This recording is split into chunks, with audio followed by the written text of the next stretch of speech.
Thursday, December 15th. This is the Plant Based Morning Show, presented as always by Compliment. We got some fun stuff today. The vegan news world is super slow right now. I guess that's everyone's taking their holiday break a little early, but we've got some fun holiday stuff. And honestly, I'm glad. I think I need some holiday content. I'm still not really in the mood yet. All right, I'm adding Douglas here. Let's see what he's got in store for us. I have a sneak preview of what it is. You're gonna like it. All right, Doug.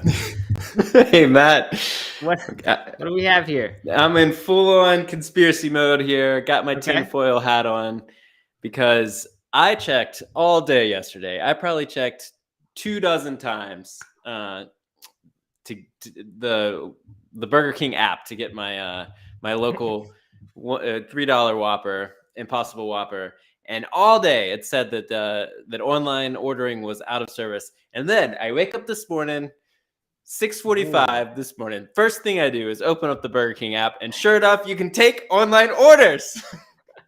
Wow, I'm furious. So it's either a conspiracy or they responded to your plea that they fix it. Well, maybe, but they didn't. I tried. I even, I pulled out all the stops there on Instagram trying to get them to reply and give me the deal, but they didn't. So I think it's a conspiracy against the Impossible Whopper. I'm convinced that.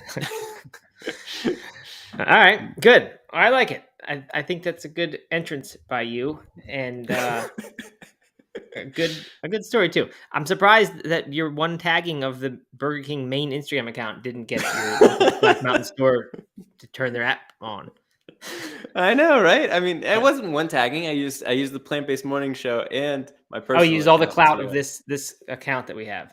Absolutely. Yep. Okay. Nice. But so they didn't listen. Wow. Okay. Well, I'm gonna take my tinfoil hat off. We'll leave the conspiracy over. I have a vague association with tinfoil hats and conspiracy theories, but what is what does that mean? Like, do people who have that, why do they wear tinfoil hats? Are they protecting their head of something, or are they becoming? I don't know. That is a really good question. I think it was to protect against like radio waves from the government or something. Right. But right. Okay. That's funny. I don't really know. All right. Well, I did manage to get the Impossible Whoppers. I saw Bianca did as well. She put a story up, and I wondered how many people, because of this show, ate plant-based Impossible Whoppers yesterday. Which, I don't know how I feel about. I haven't quite embraced that we're just promoting plant-based meats, because I'm not convinced they're very healthy for us. But by the way, I did when I ordered it. They do put on the app. They put the calorie content, and I had looked at it at some point, but when you pick because it was also regular Whopper $3 day, you had to pick which one you wanted, and it would have been very easy to accidentally, Aaron, my wife, because we had to do it from all three phones, my wife, me, my son. You only get one per phone, one per account, one per Royal Perks account. My daughter did not want one; she just wanted fries. So she, by the way, doesn't like plant-based meat. She just doesn't like these fake meats. She likes Whole Foods, and that's all she'll do. But anyway, we got these things. I'm just kidding. What? Just kidding, Hillary. I called her name. I'm just kidding. Yeah, I mean, she'll eat a few. I think that's great. I think that's awesome. That she never developed a taste for it. She thinks they make her sick. I mean, I don't think she doesn't like them. She's worried they make her sick because she threw up once after eating one. Okay. So she'll eat some, but not those. But anyway, when you do it, it shows you the calorie range, and it's like between 260 calories and 620 calories. So I was wondering what was the difference. So I started looking into it, and it turns out the plant-based Whopper, or the Impossible Whopper patty, only has 240 calories in it.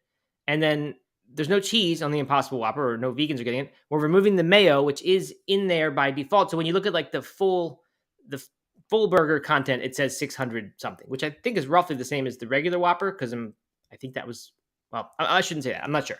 But it's 600 some if you put everything on there, including the bun and the mayo and all that. But the patty's only 240. So if you remove the mayo, I'm figuring it's only, 400 calories. So not really like that big of a deal. Now if you eat fries and Coke with it, but it's relatively small hit to your healthy diet. So I don't know where I stand on it, but I'm not too. Some good justification there. I like it. Yeah. I noticed today I noticed today's deal is a double Whopper and fries for $5. And I was like, oh, maybe I could substitute with the Impossible Patties, and you cannot. But you know how many calories are double Whopper and fries? How many? 2,000. Oh my God. Now, how is that possible? How's that 2,000 when Impossible is probably 400? I don't know. Maybe that was the top of the range or something. I'm not sure, but Right. maybe the fries. Well, it comes to the cheese adds some on there, Mhm. and so does the mayo, or whatever the Whopper sauce is. Anyway, I did. So we were successful in getting 3. It took some work. The app was not the nicest experience trying to hook that up, especially not on 3 different phones. But I get we were trying to get around the rules.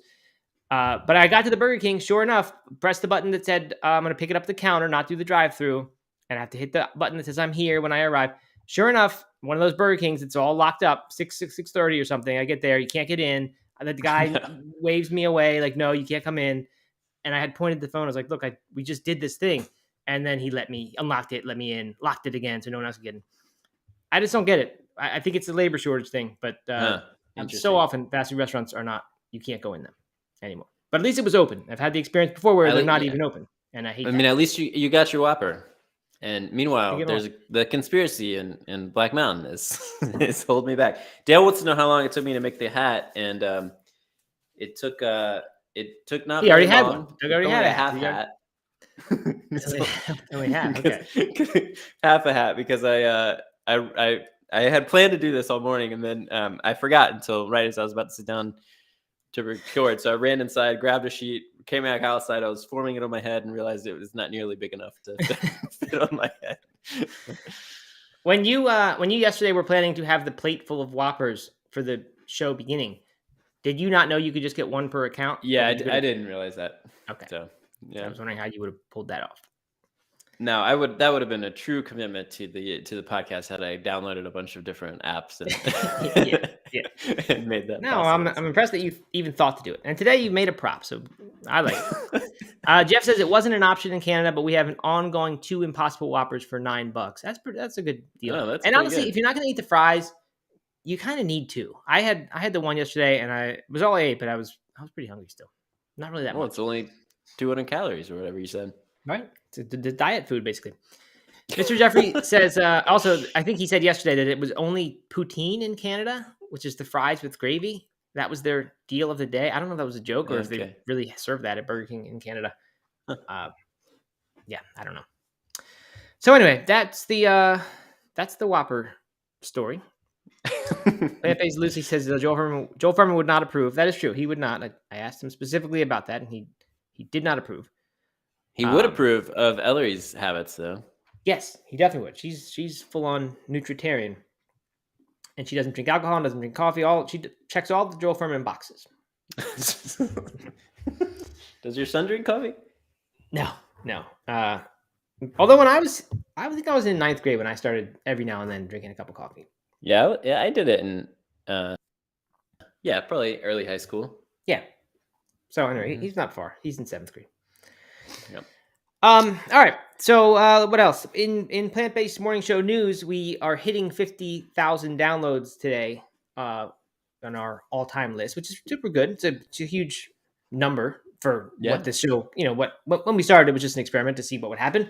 And it's become a cool thing. I don't know. I mean, it's sort of we've hit a solid number of people that has, I would say, kind of plateaued as far as but it's the same group, and they keep listening every day. So I'm very excited about that, because in the grand scheme of things, it's hard to get a podcast off the ground and get those kind of numbers. So I'm proud of us for that. Well, I think this is a good opportunity to remind everyone to, if you haven't already, log into iTunes, give us a rating on the show. It really is important. We have great ratings so far, which is awesome, but there are not nearly as many people that are actually watching and listening to the show. So head over to iTunes or Apple Podcasts and do that. Right. Yeah. There are 20 times more listeners per day than there are reviews. So it would be helpful. We're at the end of the year. We're in the beginning of a new year. The company, Compliment, our sponsor company, they're going to be making decisions. We're going to be making decisions about what happens with the show. It's not going away. But, as far as if we can get some budget for it, if we can do little trips, if we can advertise, who knows? But it'll be better if it's positively reviewed and it's being listened to a lot. So please help us out. go give us a nice review at iTunes or wherever else. I assume the other reviews matter other places, but I don't really know. I'm sure they do, but if you look at the stats, Apple is still king when it comes to podcasts, at least ours. Yeah. Yes, it is. Okay, good. On to what we have today, Doug. The big story today, we've got some gift guides that are both written by our friend Tanya Flink.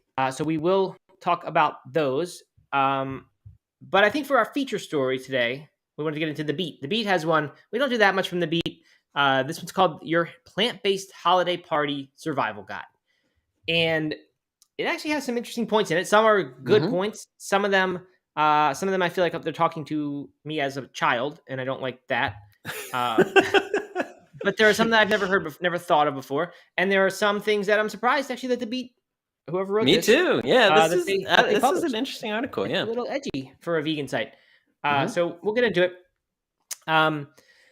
Okay, so they basically, the point is it's a party time. There's lots of holiday parties, and if you're vegan, it's different, especially if it's your first time doing this as a vegan, and it's very likely a lot of people, because I did just see a stat today in Morning Brew that, I don't know, 56% of companies or something like that were doing a in-person holiday party, which is up from like 25% last year and probably 0% the year before that. So if you've just recently gone vegan, and I'm just guessing house parties are similar, or people's parties, similar stats, then this very well could be your first vegan Christmas party if you're new to this. So anyway, do we need a survival guide? I'm not sure, but what do you got, Doug? So this is interesting. I wonder if I'm not as cool as I used to be, or if people are just in a different phase of life, and with kids, it's harder to throw Christmas parties. But Christmas parties used to be like friends getting together for Christmas parties was a big part of my holiday season, and it is much less so these days. Because you have kids.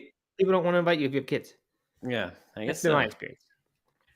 Oh, well, they assume you won't come, or that you'll bring the kids, or that and ruin everything.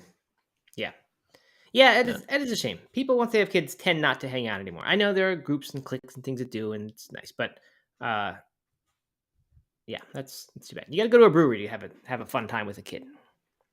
That's right. Yeah, my kids have grown up at the breweries. Yep. All right. Anyway, holiday guide, or no, holiday survival guide, or no, survival guide. This is holiday party survival guide. It's not really. At some point they say holiday survival guide, but it's a party. All right, this is the age-old advice. There's no arguing with this one as far as I'm concerned. Bring a vegan main dish. And the idea here is you let your host know ahead of time that you're vegetarian or vegan. But no matter what they say, whether they say they're going to accommodate or not, let them know you plan to bring along a vegan side dish, and it will serve as a main course for you or anyone else who's vegan, so they don't need to worry about it. And I actually really like that advice. I think it's a great idea. I like the idea of a dual-purpose gift that can be a side for some people, but you're happy just having it as your main thing. You better hope you get it first before everyone gets it as a side, and you don't have enough for your main dish. But this is a pretty nice thing, and especially if it's a socially appropriate thing to bring something, and it often is. It'd be a little weird to show up with your own food at a party where no one's bringing dishes, because then you look like potluck. Right. Then I would sooner eat it at home and just like have some snacks or something while you're there.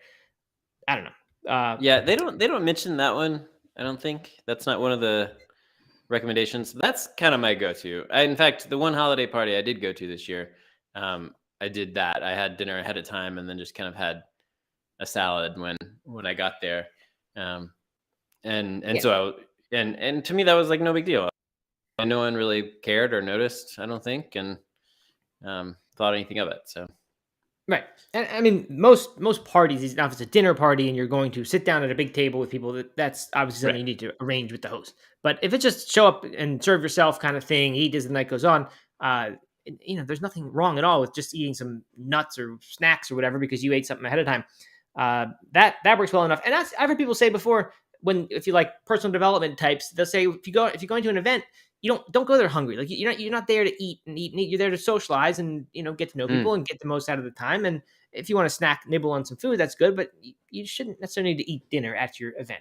Of course, depends on the type of event and who's there, obviously. So there's that. This next one, this is the shocker. Give yourself a bit of grace. Now I'm fine with that, and I'm fine with any of this. Honestly, I'm not against any of these ideas. They say if you're pursuing a plant-based diet but aren't on a strict no animal products regimen, consider allowing yourself a little leeway to sample a few of your favorite foods here and there, so you don't feel like you're missing out. But then what they say, like a little bit of a leeway, here's their example: a whiskey sour at the company party, a cheese puff at your family friend's bash, and a few oysters and a small slice of beef Wellington on Christmas Eve won't derail all your plant-based progress, especially if you load the rest of the plate with veggies and stick to your normal habits. And if you give yourself a totally free pass for a week or so, that's okay too. Show a little compassion and leniency. If you misstep, don't dwell, etc. So what they're saying in itself is not controversial, because what they are saying is if you're pursuing a plant-based diet but aren't on a strict no animal products regimen, so if this is just a health thing for you, then this goes for any diet. If during the holidays, give yourself a break and don't worry about it. I 100% agree with that. I'm just really surprised that The Beat is giving this advice, because I think the vast majority of The Beat's readers, I could be wrong, I think they are vegans, and I think the content typically is vegan content, where they're not going to publish a recipe with cheese on it and say, like, optionally add this if you want to give yourself a little indulgence. They're vegan in their stuff. So it's interesting that their advice here is not vegan, but plant-based. So, I don't disagree with it. Like I said, if it's for health purposes, then yeah, I think it's good advice. But I don't know, Doug. This one really caught my attention too. It's not advice you see very often. Like, at least so plainly, and just suggesting that you actually consume real meat, and not just like a cookie or something. So I'm quite surprised by it, but I don't disagree with the sentiment, I guess.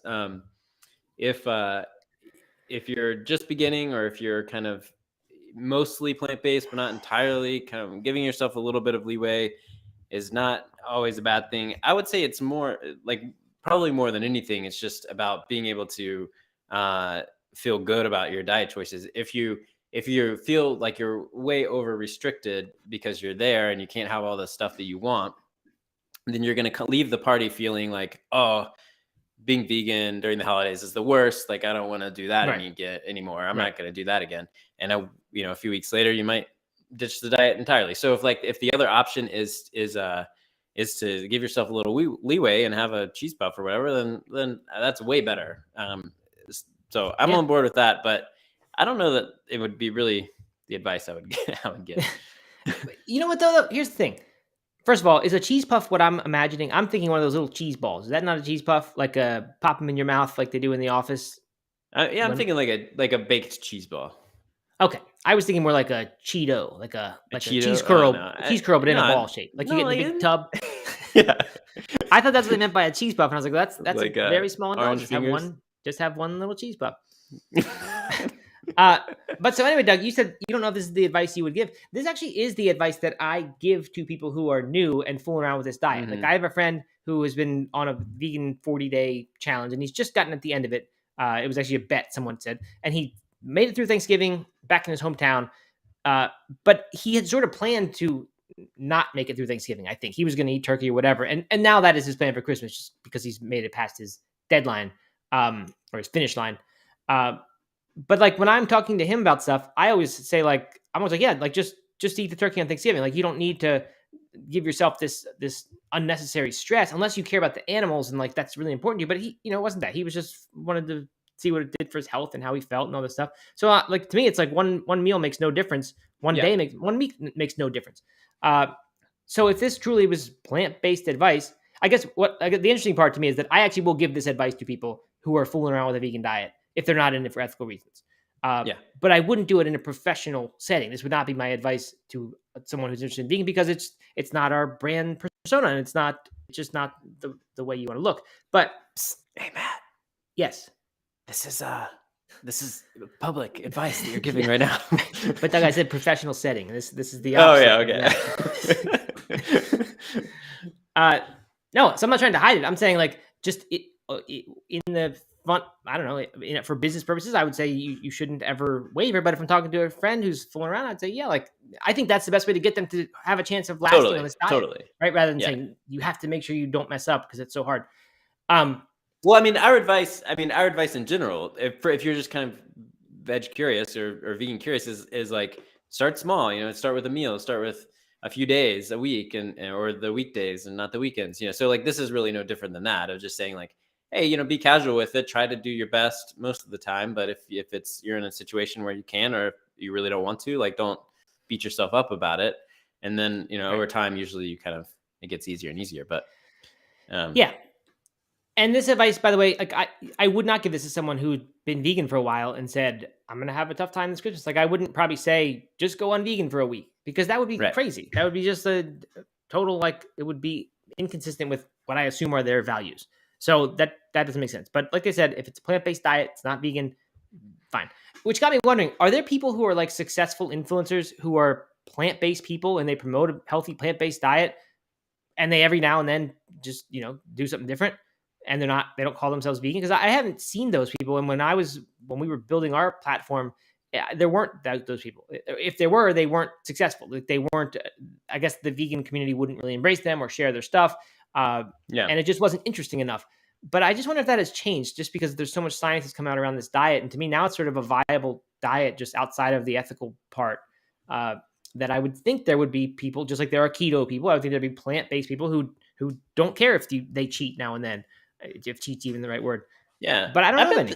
I bet that there are healthy living people. They're just probably not in the vegan circle and promoted by the vegan circle, but people who are predominantly plant-based diet, but not super strict about it. And I would imagine that's a thing. There's an influencer who does a series called F That's Vegan. That, like, he makes these things that the tagline is something like, it'll make you say, F, that's vegan.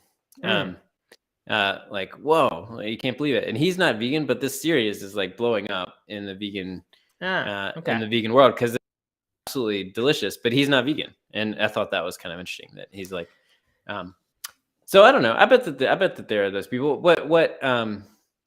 What's interesting, and I've been thinking a lot about this, and this goes back to our celebrity discussion over the last couple of days, is celebrities decide they eat fish a little bit or something like that, kind of incorporate some non-vegan foods, and we ostracize them as like ex-vegans for quitting the vegan diet, which they are doing. Don't get me wrong, they are doing that. We don't do that. We don't, but like society does. The vegan community does. Yeah.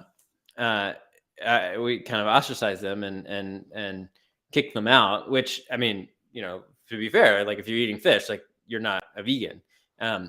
But like, if they are still eating mostly plant-based and kind of still promoting vegan foods on their Instagram accounts and, vegan restaurants and that kind of stuff, like, that's still good, right? I mean, that's still good for everybody. I think it might be better than when they're vegan. And I was ready to kind of conclude, because I don't want to dwell too long on this point, but like, I wish a ton of sites took this approach. Like, this to me is the better way to spread this movement. We still need vegans who are all into it and promoting that you can do that too.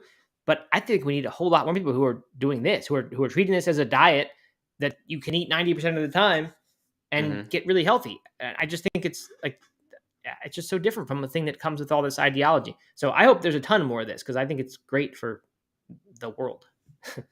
Yeah. So here's my concern about the advice, though, that the beat is giving. Okay. The holidays, if it's one meal, or if you're just beginning, like, sure. But like, let's say you've been doing this for a little while, you kind of waffle a little bit, but you're mostly vegan. You want to be full on vegan. Like, the holidays are long. Like it's a month long. Yeah. And more, so like, if you're giving yourself a little bit of leeway, it's real easy for that to be, at least it would be for me, for that like little bit to become a lot. And it turns out, I'm just eating cookies all the time, and I'm, every time I'm somewhere and they have like something that's somewhat holiday themed, I just kind of use it as an excuse to not care anymore. And like that would be hard for me. And that's, that's ultimately why I went full on vegan, or why I decided to make the switch, because I wanted to do it, but but I knew that if I was mostly vegan or something like that, that wouldn't work. I needed to go all in. Yeah. And a lot of people are saying similar things in the comments here. Let's see. Sorry. The Whole Health Experience says, for a week it's long, but one meal is okay advice. And I think that's a pretty much your point that, just a little deviation is fine, but too long and it becomes a habit.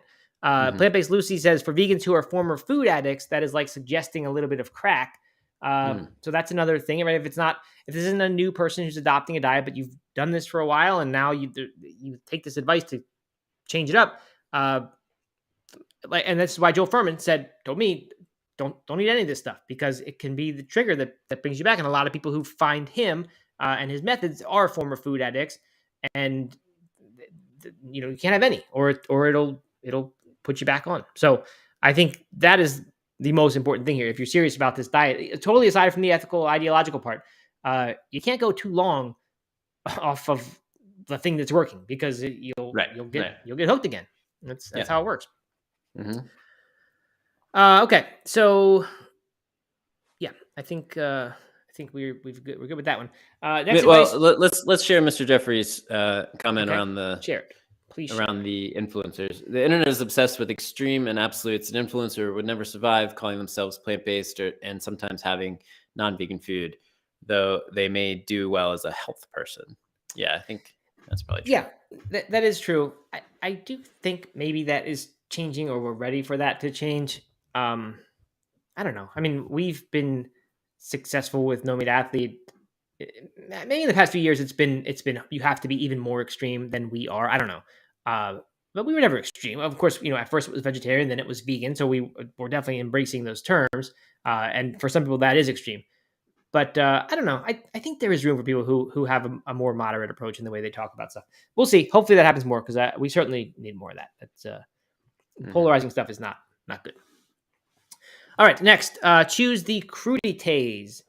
I've heard the term crudité 100 times, and I wouldn't have really been able to tell you exactly what it meant until I read this. And now I'm thinking it means dips and little snacky things. Is that right? Like little hors d'oeuvres, right? Yeah, right. So have some hummus and crudités while you get ready. This is at your house, I guess, where you're getting ready for your party. And then you won't be so hungry or tempted by that charcuterie spread or the cheese board. It's vegetables, like chopped carrots and. Oh, so it's healthy snacks. Okay. And then you dip it. So there's usually dipping. So French appetizers consisting of sliced or whole raw vegetables, which are typically dipped in vinaigrette or other dipping sauce. Yes, they have to be, because crudo in cooking, I guess it's Italian, means raw. So it's raw foods. It's great advice. But if you're gonna have pregame snacks and you're in the comfort of your own home where you don't need, they say, other celebratory foods you can try as pre-gamers, vegan nachos or a small bowl of coconut curry. Coconut curry I could get into. Vegan nachos, not really a health food, but that's not the point, I don't think. But if you eat the, when you're in the moment where you kind of eat whatever you want and you're going to be going to a party where you're going to eat some less than ideal things, I think it's great advice to eat really healthy stuff that's going to be totally satisfying. So this is good advice. This is not so different from our, eat ahead of time advice so that you're not so hungry later. Who's having coconut curry as a pre-gamer? I don't know. I mean, it has to be leftovers in your fridge that you're just reheating. Right. But yeah, why? That's an odd recommendation to put in there. Man, I made nachos the other night, and they were fire. They were so good. Oh yeah.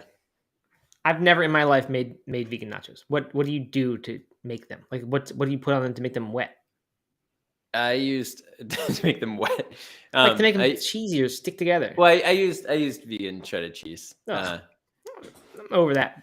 But man, it's not about the cheese. It's about all the other stuff. It's about the beans. It's about the guac. It's about the salsa. It's about all the tomatoes, all the stuff you're like sprinkling on there, dude. You get it, dip it in there. You don't need the cheese. You just need all the salsa and guac and beans and stuff. Oh, really? So next time you'll make it without the cheese then? Well, a little bit of cheese is fine. Oh, okay. So you do need the cheese. I don't have this aversion to vegan cheese in the same way that you do. Yeah. It's like plastic to me. It's just like not even food. But with nachos, I never get nachos because unless I'm at a restaurant and they have vegan cheese that I have a sense will be good, I'm just not getting them because you need them to stick together or it seems like it's not nachos anymore. Like, and it's a lot of work to get the olives or whatever else because they just will fall off. Yeah. I don't know. Yeah. As plant-based Lucy, see, you think it's about the cheese and sticking together. to me, it's all about the corn chip. So as she points out, if the corn chip is there and you can just dip it in all the good stuff, then Night Owl Vegan says that he or she makes vegan nachos for their customers, and it's all about the veggies. Yes. And they make their own cheese sauce. See, that's kind of nachos that I'd be into. A lot of good veggies. The nachos are a simple little small treat as part of it in the process of getting all these veggies. I like that. All right. This is good advice. This is kind of exciting. I mean, exciting is the wrong word. Try a new recipe is the advice. But I read this. I was skimming, and I almost skimmed past this. I was like, okay, I've heard that advice before to try a new recipe. But then I started thinking about it, and just the other day, you and I were running down the list of things that we will typically make around the holiday season, and it's nice to have these old favorites. But it is fun to have a brand new thing you actually put some effort into, not just one of your old standbys. So I'm going to do this. I'm going to pick out a couple new recipes that are somewhat more involved than I've done before, and do it because I'm really, as much as I'm having trouble getting into the holiday season this year, I'm really excited for holiday cooking. We're having some people come visit us, and I'm going to make some good food. So I'm pretty excited about that, and I'm going to find some new recipes because of this Beat article. Speaking of which, my mom is going to bring a white truffle this year because remember I told you she gave me a black truffle last year. Yeah. And she was not happy with that choice because it's fine, it can make a good thing, but it doesn't have the intoxicating aroma that white truffles do. So this year she's getting a white, and we will. I'm going to make something, probably some sort of fresh pasta, and figure something out that is perfect with that. Right bottle of wine, and it's going to be good. So I'm excited about that. Awesome. Yes. And then finally, make it a family affair. Well, sorry, they mentioned a few sample recipes that you might make. Eton mess cake, Eton. I don't know what that is. Roasted squash salad. You know what mess cake is? No, it just doesn't sound interesting. No, it just sounds like a mess. It looks like a mess. It's 3 different layers of things. Yeah, a bunch of layers. Yeah. Maybe okay. I'd prefer a simple cake with only one layer. A roasted squash salad. We all know how much I love squash, so I'm definitely gonna do that one. Or dairy-free gooey cinnamon rolls, which actually that's the best idea of the bunch there. Yep, that does sound good. That'd be a great morning recipe. All right, and finally, make it a family affair, which is. I don't see how this is really the holiday advice for the party. Neither really is the new recipe. That's not really about that. So maybe this is more than just parties. This is about having your own parties, having your own people over. Ask grandma to take part in a vegan eggnog taste test. Could be an interesting idea to do. Set up a DIY cocoa bar with oat milk and vegan marshmallows on Christmas morning for your kiddos. Doug, you would love that. Seeing how much you love Christmas morning. You could add more to the fun with sugar. Just get the kids even crazier than they already are. Whip up a plant-based Wellington with your partner. I don't really know what that is. I guess it's like a beef Wellington, but I don't even know what that is. Is the beet American, or is it? They do some hyphenating of things. Like they'll put hyphens after ly adjectives, which is a non-American move to do, or people who just don't know. So I'm not sure if they don't know or if they're British. Okay. I'm giving them the benefit of the doubt and saying they understand grammar. But I don't know. So apparently the mess cake and Eden mess cake is a British thing. So that made me, and I feel like a Wellington is too. So okay, yeah, I bet it is. And then finally, they mentioned New Year's too. The family affair idea of like getting people involved in your things to make it a little less weird. I think it takes it need to be the right people to do that. Like you don't want to just show up to a party where you don't know that many people, then make a big deal out of like your vegan eggnog and do a big taste testing type thing like that. But I will say, I went to a 4th of July barbecue last year or the year before maybe, where it was hosted by some family members who are big meat eaters. I brought some Beyond Brats or something like that, and I didn't plan it to be like a taste test thing, but they were like super intrigued by it and wanted to kind of line them up and do like a whole thing and try them out. And I was quite into that. It was a good way for them to try this plant-based meat, and they quite liked it. At least they said they did, and it just it became like this fun activity that didn't make what I was eating all that weird, but instead got them involved. So I like this idea if it's the right group, and you can do it the right way. I think that's a great point. Yeah, great way to spread the message. Have fun, and like you said, it's got to be the right group. Otherwise, it's a little bit weird.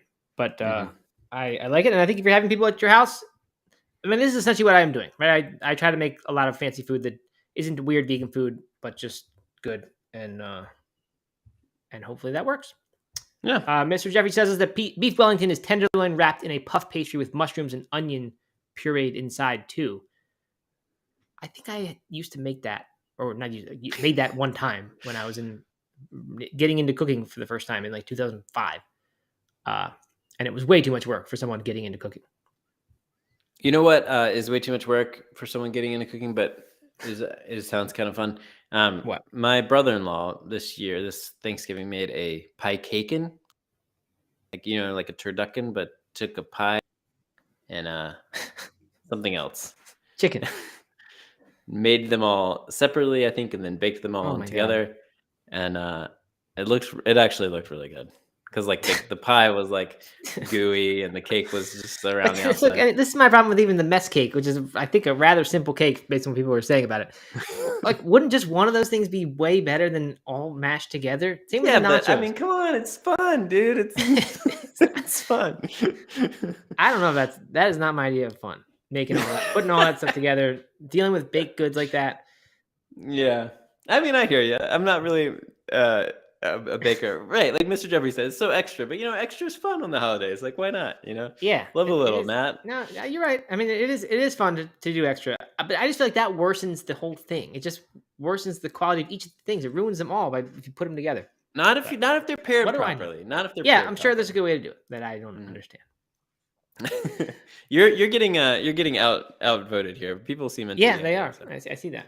Type Susie said you didn't take a bite. Was that an in-person thing, or you just saw it? No, that was not in person. I wasn't there, but it also definitely would not have been vegan, so I would have not have taken a bite. But right.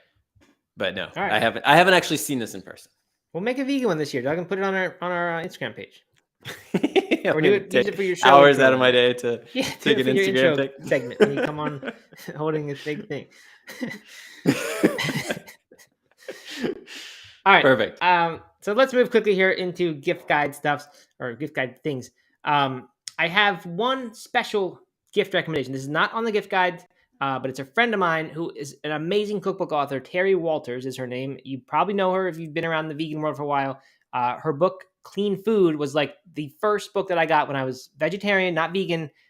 I wouldn't say the first. One of the first that like made me start cooking vegetables and making really good food. The complete opposite of Impossible Whoppers, which didn't exist back then, but all the things we talk about here. The book is called Nourish. She self-published it. Any of her books are great, but Nourish is the new one. It's organized seasonally, so you look up which season you want. And sorry, it's getting noisy in my house. So anyway, it's on her website. It's $40, but you can get it signed by her if you request that. And to me, if like what I'm excited about, she sent me the PDF, so I'm excited about that. But it's just like I said, it's just not all this vegan junk food. It's like appreciating vegetables for being good foods, and I don't know. I just think someone who's motivated by health or just wants to get back to that, it's a great book. So check it out. It's terrywalters.net, and it's called Nourish. Awesome. So that's my bonus gift guide recommendation. All right, let's mention these other two, both by Tanya Flink, friend of the show on Veg News. And this first one, I'm going to mention the 23 vegan gift ideas for the hard to shop for on your list. Yep. I think this is the best vegan gift guide that I've seen all year, with the exception of my own, but honestly, it's probably better than mine. Because it's just real practical stuff. She's not trying hard to I don't know, be cute or anything. And right. I think it's really well done. We don't need to go through all of it, but it's like knives, foamer, coffee stuff. Knives, number one, are I think a great gift for anyone. Anyone's into cooking, and if you notice they don't have great knives, surely they will appreciate a real set of knives, because too many people don't have any. And she points out, I love this tip. All you need is an 8 to 10 inch chef knife, a serrated bread knife, and a 4.5 inch paring knife. You don't need a set of 6 knives to have a knife set, because you don't use the utility knife, and you don't use whatever the second chef knife is, or the Santoku knife. I mean, you just don't need all that stuff. So that is all you need. In fact, you could even do without the paring knife. I don't tend to use those, but I use ours all the time. Yeah. Mm-hmm. Okay. So if it's for Doug, make sure you include the 4.5-inch paring knife. It's perfect for when I'm dicing things for my nachos. Nice. Okay. Yeah. All right. So I think knives are a really good gift. And then she got some coffee gifts. I love a coffee gift, Doug. Yep. Nano foamer. I don't know about that. It's how you make, I guess, oat milks and things whipped up. But I don't really make those at home. But the Blue Bottle pour over kit, I'd be pretty excited about that. As much as I love my coffee routine with the Chemex, I'm just kind of getting tired of it. I don't know. I'm just every day. It's just lost the thrill for me. But if someone got me a new pour over kit, included the scale and everything, and looked nice, I would be into that. Mm-hmm. Yep, definitely. And then there's some other kind of cooking and gourmet food stuff. But anyway, this is a good one. If you really are looking for a last minute gift, you can probably still grab most of this stuff. Veg News 23 vegan gift ideas, our gift shopper.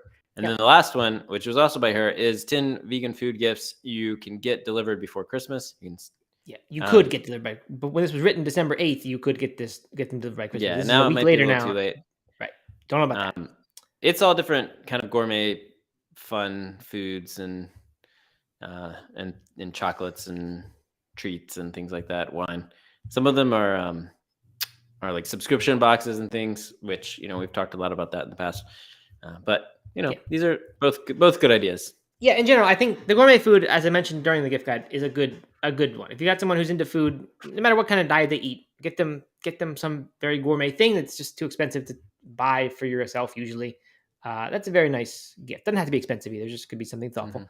So that's a great one. What's not on her list here is one thing I'm thinking about ordering, which is the sausages from Renegade. I think it's called Renegade Foods. The things that were in the Trader or the Harry and David's box or basket. Yeah. Which I think Aaron was looking at that basket. You can't get it or it's too much or something. I don't know. But there's some reason why you can't get that thing. But you can still get the sausages. The 3 sausages, they're $45 or so. So it's not cheap, but would make a very nice appetizers before a holiday party if you're going to have your own snacks at home or if you're going to have a holiday party. A good accompaniment to your coup d'etat. Coup d'etat, I think is what that coup d'etat. Coup d'etat, that's what happened in Germany the other day, I think. No, so I agree. I definitely agree. That was on my vegan gift guide. I don't know if you remember it, but it was on there. What was it? The sausages. The sausages was, yep. Yes. Good one. The plant powered pantry has this is a great gift idea. Great knives, good cutting board, and a professional grade apron would make for a really complete and wonderful gift. So I tend to agree with that. Fancy seasoning from Jody Shuck. Is also a really fun idea. Like Tabitha Brown seasoning. Is that fancy? I don't know. Like Tabitha, I don't know. But hey, before we go, Anna S from the YouTubes wants to know, do you guys still run marathon / do running content? Yes, we do, but it's not on this show. This show is only about plant-based meats and junk food. That is at No Meat Athlete Radio, which we still do on a weekly basis. So you can get that every other week. Over there. Recently, every other week. Yeah. All right. I think we should wrap it up here. I'm going to go back to I'm going to get back on Reddit and start posting my conspiracies against Burger King. And look into that Argentina World Cup thing too, with all the penalty kicks they're getting. The finals on Sunday, and if there's a penalty kick, I'm going to go ballistic. Much as I want Messi to win, I don't want it to be tainted, and I'm worried about No, that's true. I'm excited. I'm really excited about the final. It's going to be a good one. It's 2 good big teams, so that's good. I think good for soccer. All right, that is all. Fun show. We'll be back tomorrow, 11 a.m. As always, again, check out the podcast. Please leave us reviews and stuff there because that is so helpful. It's the Plant-Based Morning Show. You can find it anywhere on podcast. Follow us on Instagram, Plant-Based Morning Show, Real Matt Frazier. It's Doug Hay, and you'll get even more goodies there. So thanks everyone for showing up, and we'll talk to you later. Yep. See you next time.